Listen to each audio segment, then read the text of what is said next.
This is the story of the friendliest divorce in country music and the plot twist nobody saw coming.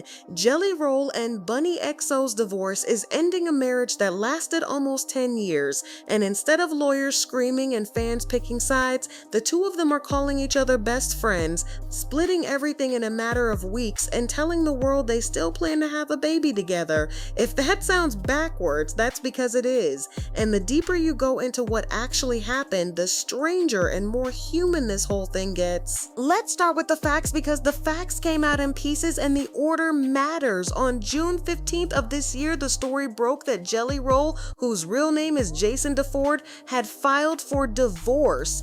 The filing itself happened weeks earlier on May 18th in Williamson County, Tennessee. The paperwork listed the cause the way almost every quiet divorce gets listed: irreconcilable differences. It also listed a separation date, May 9th. He hired a Nashville attorney named Rose Palermo, the same lawyer who handled Kristen Cavallari's split from Jay Cutler. None of this looked like an accident. It looked organized, deliberate, and already mostly settled by the time the public ever heard a word about it. And to understand the size of what's falling apart here, you have to understand where Jason DeFord was standing when this happened. The man who grew up in Antioch, Tennessee, who spent years in and out of jail, who built his entire career on songs like Son of a Sinner and Need a Favor and Save Me, songs that turned his own wreckage into anthems, had just reached the highest point of his life. His album Beautifully Broken won the Grammy in 2026. He'd collaborated with Brandon Lake on Hard Fought Hallelujah and appeared alongside Shaboozey on tracks that crossed every genre line imaginable. And just months before that, in December of 2025, Tennessee Governor Bill Lee granted him a full pardon, one of the most visible redemption stories in recent memory. That pardon closed a chapter on the old version of Jason DeFord. The divorce opens a new one. Here's the first thing that makes this case unusual. There are no children in common. Jelly Roll has a daughter, Bailey Ann DeFord, who is 18, and a son, Noah, who is 9, both from earlier relationships. Bunnie helped raise them, but legally there were no shared kids to fight over. No custody battle, no child support hearings. That one detail stripped away the ugliest part of most celebrity divorces before it could even begin. What was left was the money, the property, and the feelings, and the first two got handled faster than anyone expected. Now, the date that should stop you is May 9th. That separation date lands right on Mother's Day weekend, and according to Bunnie herself, that timing is not a coincidence. Because before either of them said anything official, before the vlogs and the statements, Bunnie sat down and told the entire story in her own words on her own platform, and that's where this stops being a court document and starts being a marriage. On June 18th, Bunnie released an episode of her podcast, the Dumb Blonde Podcast, called simply The Divorce. For people who don't know her outside of being Jelly Roll's wife, Bunnie XO built one of the biggest podcasts in the country on raw honesty, and she did not soften anything here. She walked her listeners straight into the final fight. She said that on Mother's Day they had an argument and she didn't think the details mattered, but she described the moment it broke. In her words, she was so fed up and so tired that she just looked at him and said, "Well, then file the divorce papers." And he did. That's the part that haunts the whole story. She told him to do it out of anger, and he took her at her word. Because when she was asked the obvious question, was this mutual? Was she blindsided? Her answer was blunt. No, it was not mutual. She said even though she told him to file, she was speaking out of anger and frustration. Read that again. The woman the public assumed walked away is the one saying she didn't want this, and that flips the entire narrative that the early reports tried to set. Because the early reports said something different. When the news first broke, sources described the separation as a mutual decision, two people drifting apart and agreeing to end it cleanly. Bunnie's account on the record with her name attached says otherwise.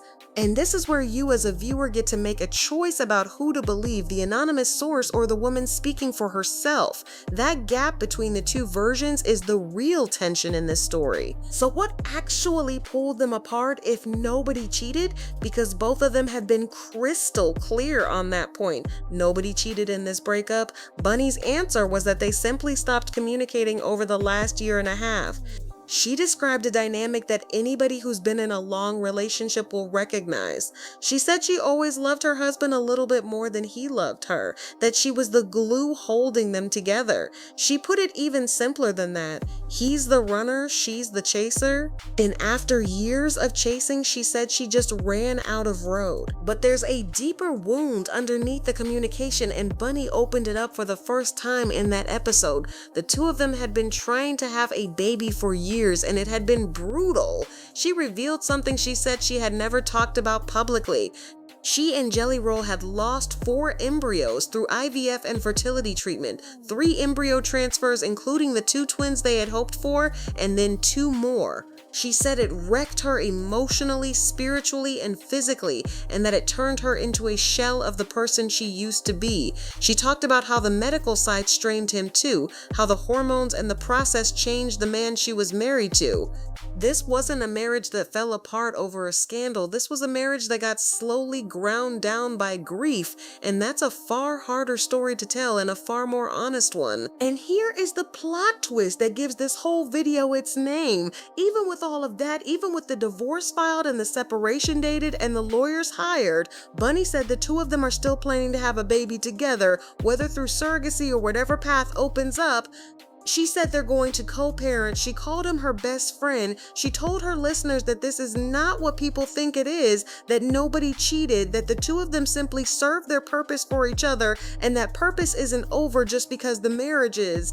Two people getting divorced and choosing on purpose to still build a family, you will not hear that often. Now, on the exact same day Bunnie dropped that podcast, June 18th, Jelly Roll was on stage in Saratoga Springs, New York, and he decided to address it too.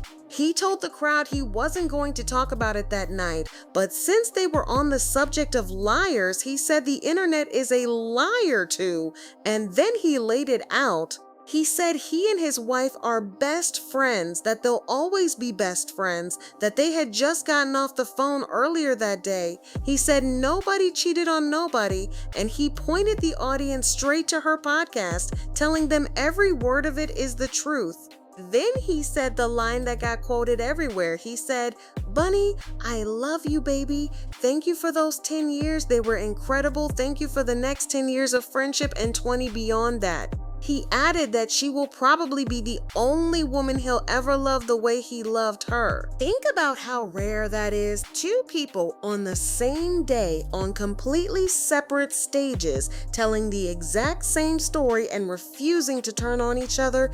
No leaks, no shade, no dueling statements written by publicists, just two versions of the truth that happened to match. The next day, June 19th, Jelly Roll went one step further and posted a video to his own channel, and he called it the Divorce Vlog. He'd filmed it around CMA Fest in Nashville, and at one point he looked into the camera and said, "Yeah, y'all thought we were going to hate each other, didn't you? Plot twist. Love you." Bunnie even called in during the vlog and sent fans back to her podcast. It was by every measure the least bitter divorce announcement you will ever watch. That same vlog gave fans a window into what life looks like for him right now, and it's a man in the middle of changing everything. He talked about quitting weed, and he did not make it sound easy. He said that ever since he stopped smoking, he dreams every single night, insane dreams. He described spending 4 days in a hotel, sweating through the sheets and the comforters. This is a guy who built his whole story on getting clean, on surviving addiction and jail, and the lowest version of himself. Songs like Save Me and Need a Favor weren't just radio hits, they were his actual life, and here he is in the middle of a divorce, deciding to strip away one more crutch. Whatever you think about the marriage ending, the man is not standing still. Now let's talk about the money, because in most divorces, this is the war, and in this one, it was apparently a handshake. Bunnie said they settled the division of assets in about 2 or 3 weeks, and the headline of that settlement is the compound. Jelly Roll and Bunnie had been building a property outside Nashville, a multi-house compound that she said she largely designed herself, and in the divorce he's given it to her. In her words, he's so sweet that he's given her that compound because he knows how special it is to her. Now, an important note here, and this is where we stay honest with you, that account comes from Bunnie's own podcast, not from a publicly filed settlement agreement. The court filing itself only says the two of them anticipate signing an agreement to divide their assets after the waiting period. So treat the compound detail as her version of events, told publicly and not yet stamped by a judge. It's almost certainly true, but it isn't a court record yet, and we're not going to pretend it is. And while Bunnie has been opening up on the Dumb Blonde podcast, it's worth noting that her book, Stripped Down, Unfiltered, and Unapologetic, had already hit the New York Times bestseller list earlier this year. So the woman speaking here isn't just a podcaster reacting to headlines. She's someone who has been publicly processing her own story all year, and the divorce episode is very much part of that same thread. Then there are the rumors, and we're going to handle these carefully because rumors are exactly how channels get themselves in trouble, and we're not interested in repeating things that aren't true. The moment this news broke, the internet did what the internet does, and it tried to find a secret affair to explain everything. Two names got dragged in. The first was Chad Kroeger, the lead singer of Nickelback. A theory spread that Bunnie had left Jelly Roll for him.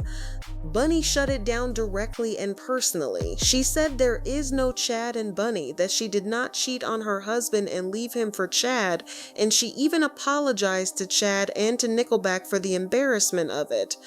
She explained that an older clip got posted right as the news hit and people connected dots that were never there.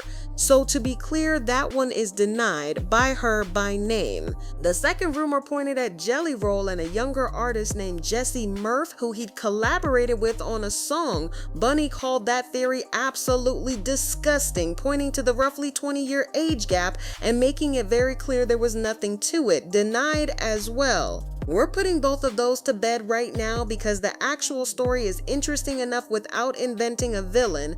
There are also the voices around the marriage, the people in their orbit, and they tell you something about how this is landing with the family. Jelly Roll's daughter, Bolly Ann DeFord, spoke up almost immediately, and she was not happy. She posted that she was disgusted at how invested everyone was in what she called a clearly private family matter. She told people to go worry about their own house, not hers, and said she wasn't speaking on it yet. The next day she softened, thanking the people who showed support and writing that no matter what, everyone involved is a human being with feelings, and that's worthy of compassion.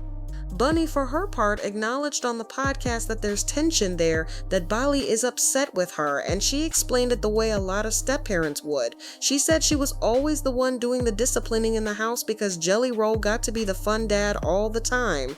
That's not scandal, that's just family, and it's the kind of detail that makes this feel real. And then there's the wild card, Bunnie's ex-husband, a man named Frankie Lombardo, who saw this whole thing unfold and decided to insert himself into it. He told Page 6 that he and Bunnie talk every day, that he wouldn't say no to rekindling things, and he called her the only woman who ever broke his heart. He said there's a lot of unfinished business between them, and then admitted he might be the only one who feels that way. Now we're flagging this one clearly. This is an ex-husband talking to a tabloid in the middle of someone else's headline, and that is exactly the kind of source you take with a grain of salt. He's a voice in the story, but he's a voice with his own motives, and there's no sign Bunnie sees it the way he does. We mention it because it's out there, not because it means anything yet. So where does all of this actually stand today? Here's the honest answer. It is not finished. Tennessee law requires that a couple with no minor children wait at least 60 days from the filing date before a court can finalize a divorce. The filing happened on May 18th. Do the math, and that means the earliest this divorce can legally be finalized is somewhere around the middle to the end of July. So as of right now, on paper, Jelly Roll and Bunnie XO are still married. The decree hasn't been entered. The waiting period is still running. Everything you've heard, the compound, the co-parenting, the surrogacy conversations, the baby plan, all of it is happening in that strange in-between space where the marriage is legally alive but emotionally already buried. And that's what makes the next few weeks worth watching. There are a handful of things that would turn this from a sad, graceful ending into a whole new chapter. If a finalized decree gets entered after that 60-day window closes, that's a real moment. If either one of them confirms a pregnancy or a surrogacy arrangement, that changes everything because it would mean they actually followed through on the most surprising promise either of them made. If either of them is seen with a genuine new partner, and remember, Bunnie already said her husband is ready to date while she wants to focus on herself, that becomes its own story. And if any contested filing shows up, any sign that the friendly version is cracking, that would flip the entire narrative we've laid out here. Any one of those, and we'll be right back here breaking it down. But step back from the legal calendar for a second, because there's something bigger in this story than dates and filings. We are watching two people who clearly still love each other decide that loving each other and being married to each other are no longer the same thing. Bunnie said it herself that they serve their purpose for each other. That's a devastating sentence. When you really sit with it, it means they got each other through the worst years of their lives, the addiction, the climb, the grief of 4 lost embryos, the fertility treatments that went nowhere, and they came out the other side as different people who don't fit together the way they used to, but who refuse to throw away what they built. Jelly Roll thanked her for 10 years and promised her 10 more of friendship and 20 beyond that. Bunnie called him her best friend and said he'll probably always be the great love of her life. Neither of them is pretending it doesn't hurt.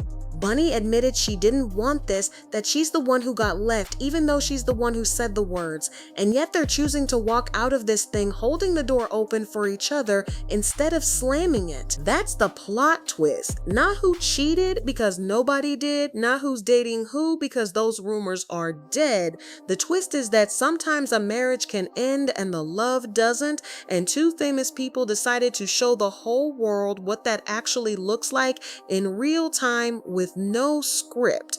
Whether they pull off the co-parenting, whether the surrogacy works, whether that baby ever arrives, whether the friendship survives contact with real life and new relationships, none of us know yet. But right now, today, this is the rarest thing in celebrity news, a divorce with no villain. And we'll be watching every step of what comes next